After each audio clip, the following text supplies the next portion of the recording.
Hi everybody, it's Dr. Magnifico from Jared'sFullVet and Poppy.com. I'm at home with my dog Frippy, and I'm going to do a bunch of videos on saving your pet's life.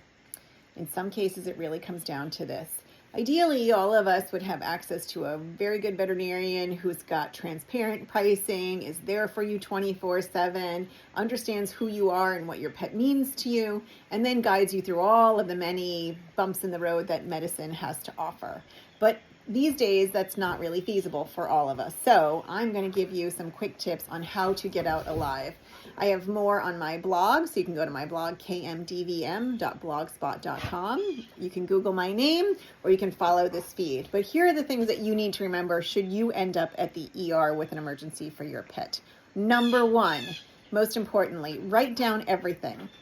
Ask for a piece of paper and a pencil, go in with a piece of paper and a pencil, and write down everything. You should write down the time that you arrived. You should write down who saw your pet and when.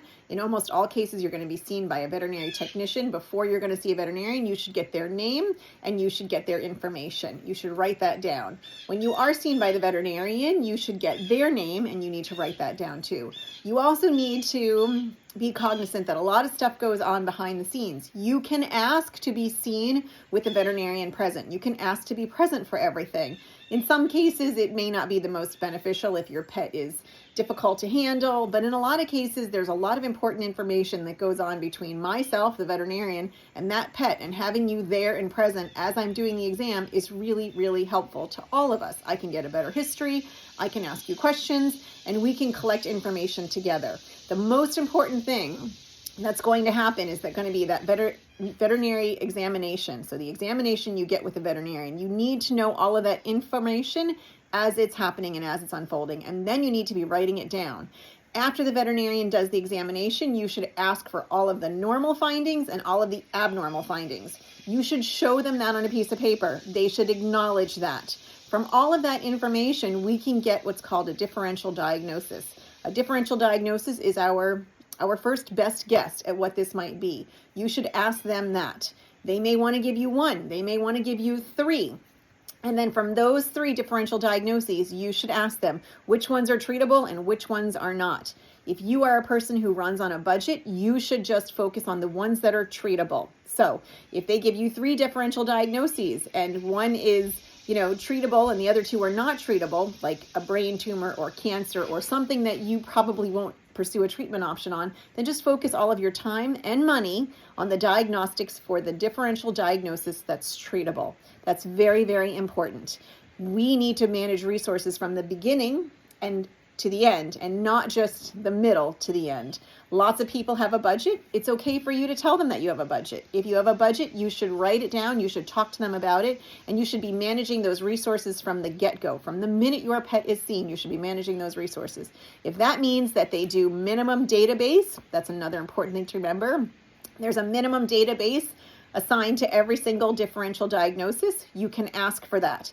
So ask to minimize the diagnostics so that you can afford the treatment plan. You need to be thinking about the step that you're in and the next step that you're going to try to get your pet out alive. That means if it's vomiting and diarrhea, maybe they can just do a small chemistry panel and a small CBC.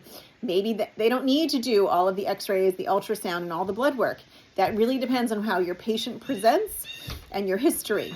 But you can be working towards this as you're talking to the veterinarian. Try to do as much as you can with the veterinarian present and write everything down. And then ask about differential diagnoses and minimum database for the treatable items.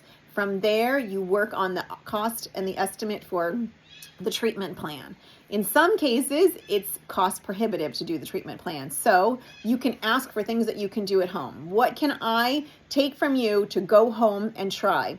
You can do a 12-hour overnight. You can do sub-Q fluids at home. You can ask for a fluid kit to learn how to do sub-Q fluids at home. And in some cases, we can push these guys through with very minimal in-hospital care and therefore minimize the cost of care. If you've got specific diseases, I'm going to go through those separately, but I can go through specific diseases and ways that you can manage your resources and get your pet out alive. The other thing that's important to remember is ask for everything in writing. Anything that you're being asked for a signature, you should get a copy of that immediately. Not when you check out, immediately. And then before you leave, you should go over everything with that veterinarian. You should give them a copy of what you've written down. I don't understand why in human medicine we give you all of this paperwork. We ask you to sign all of these things and nothing comes back to us. All of that paperwork that you're being given and all those signatures that you're signing for are legal documents, and they are going to hold you to that. So it's time to turn the tables a little bit. Give them your copy of your document that you wrote. Ask them to sign it, and then ask for them to take a copy of it so that everybody's got all of that information on both sides of the table from the get-go. The last thing that I need to talk about is if you are being offered euthanasia, please ask for a second opinion before you just sign that euthanasia consent form. In some cases, we've got patients who are very far along in a disease process and they are certainly struggling to survive. So in some cases, humane euthanasia is absolutely warranted.